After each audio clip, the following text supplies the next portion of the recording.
Welcome to the channel Agriculum, and today we will start the first lecture of Fundamentals of Agriculture Extension Education.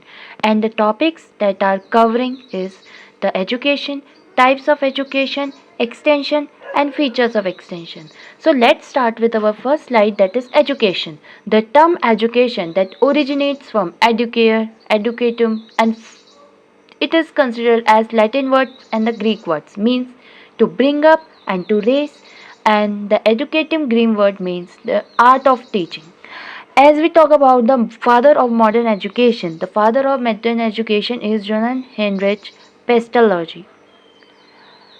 So, the second slide is about education. The education is a process of bringing desirable change in the behavior of human beings. जैसा कि आप लोगों ने देखा होगा कि जो एक एजुकेटेड पर्सन होता है वो हमेशा उसके बिहेवियर एक अलग ही होता है एज़ कंपैरिजन टू जो लोग इलिटरेट होते हैं. कभी भी आपने ये चीज़ें अगर नोटिस करी होगी अपनी लाइफ में. सो एजुकेशन को हम सिंपली इस तरीके से ही डिफाइन कर सकते हैं, it is a manifestation of perfection already in man. ठीक है. और जो एजुकेशन है वो इफ़ेक्टिव इसलिए है बिकॉज जब ये रिज़ल्ट अपने देता है तो वो चेंज करता है पूरे हमारे बिहेवियर कंपोनेंट्स में. जैसे कि अगर आपको इलेबरेट करने के लिए अगर कभी क्वेश्चन कॉलेज में या कहीं भी किसी कॉम्पिटिटिव के लिए अगर याद रखना हो तो KASA कासा से आप याद रख सकते हो. इससे आप अपनी चीज़ें इलेबरेट कर सकते हो. हमेशा जो भी एजुकेटेड पर्सन होता है उसके अंदर नॉलेज, एटीट्यूड, स्किल्स और एक्शन होता है. Knowledge means what a individual knows about, attitude means what we think about, and skill means what we can do, and action is what we doing actually.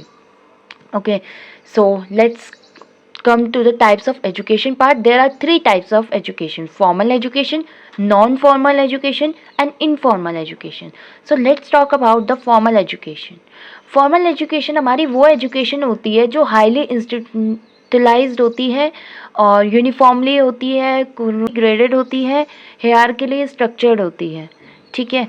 अगर देखा जाए तो हमारा मतलब जो भी ये इंस्टीट्यूट्स हो गए, जो भी हमारे मतलब बिल्डिंग्स वगैरह हो गई जहाँ ये कॉलेज और कॉलेजेस का अगर हम बात कर पाएँ, एक फिक्स्ड करिकुलम होता है, एक पैटर्न होता है कि इसी हिसाब से हमारा एग्जामिनेशन होगा, इसी तरीके से तुम्हारा पेपर वगैरह सेट होंगे, इसी तरीके से तुम्हारा सिलेबस चलेगा, इतने ड्यूरेशन में तुम्हारा सिलेबस ओवर होगा, इतने ड्यूरेशन में तुम्हारा डिग्री ओवर होगा. That's all comes under the formal education. ठीक है.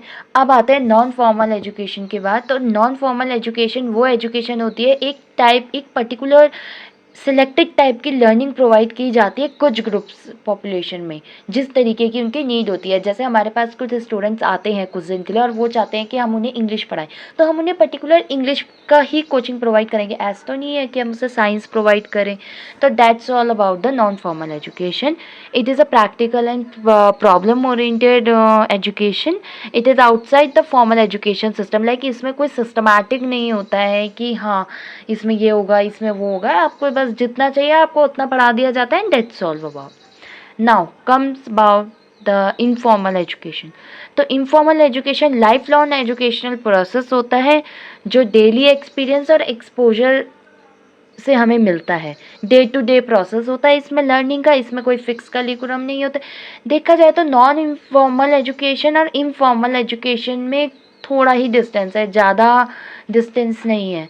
बट वही है कि इसमें आपको थोड़ा सा पॉइंट्स बना के लिखना पड़ेगा, तो थोड़ा सा आपको इन चीज़ों का ध्यान रखना पड़ेगा. नाउ एक्सटेंशन एजुकेशन, जैसा मैंने आपको बताया था लैटिन में एक्स मीन्स आउट और टेंशन मीन्स स्ट्रेचिंग. तो out stretching, extension means outstretching. Stretching out the meaning of the extension. The term was given by Voorhees. It was given by Voorhees. So it comes in your competitive exam also. So please note down that point. And extension, as you know that it's a two-way processes. It was originated in England in 1886. जो first word हुआ था extension का वो USA में use किया गया था. और जो 1873 में Cambridge university was the first जिसने कि ये एक्सटेंशन एजुकेशन का टर्म अपने सिलेबस में यूज़ किया था. जो स्टडी होती है एक्सटेंशन एजुकेशन की वो एक कोर्स होता है जो हमने सबसे पहले शेड्यूल बिहार 1956 में हमने यहाँ देखा था। उसके बाद फादर ऑफ एक्सटेंशन एजुकेशन की बात करें वर्ल्ड में तो जेपी लिंगन्स है। अब father of extension education in India है के.एन. सिंह। ठीक है, अब फीचर देखा जाए एक्सटेंशन एजुकेशन का तो इसमें मोस्टली जो इसका फीचर है कि हम किस तरीके से उन्हें टीच करें और क्या हम उन्हें टीच करें। ठीक है, और मोस्टली टाइम ये प्रैक्टिकल होता है आपका, मोस्टली ये आपका विलेजेस और अर्बन एरियाज़ में ही, अर्बन और रूरल एरियाज़ जहाँ पर भी आपको लोकेट किया जाए तो वहाँ पर आपको इसका सर्वे करके आपको प्रैक्टिकली चीज़ें करनी पड़ती हैं। फर्स्ट प्रैक्टिकल किया जाता है, उसके बाद थियोरिटिकल प्रोसेस में आता है। ये थोड़ा प्रोसेस स्लो होता है बट रेगुलर प्रोसेस होता है, continuous. And about the teaching part and it is a heterogeneous process. और जो टीचिंग है वो मेनली हॉरिजॉन्टली होती है एंड जो पार्टिसिपेशन है वो वॉलंटरी पार्ट पे किया जाता है। लाइक जब हम एक्सटेंशन एजुकेशन के लिए जाते हैं तो जो भी इन्वॉल्व होता है उसमें वो वॉलंटरी आता है। हम किसी को ज़बरदस्ती पकड़ के नहीं ला सकते कि हाँ तुम ये करो या वो करो। जैसे आपने देखा होगा कि सर्वे के लिए लोग आते हैं तो उनका एक प्रोजेक्ट होता है कि लाइक हाँ we have to do the survey on that area.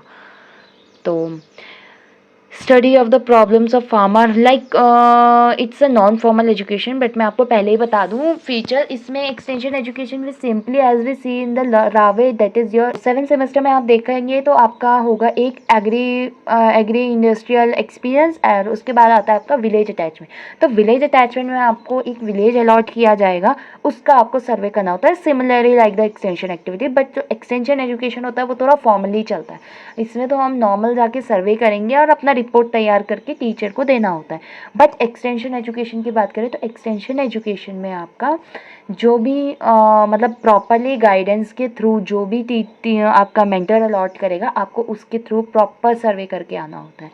So this was all about the extension education part. So that's all for today and like, comment, share and subscribe, and if you have any doubt, like, please free to comment.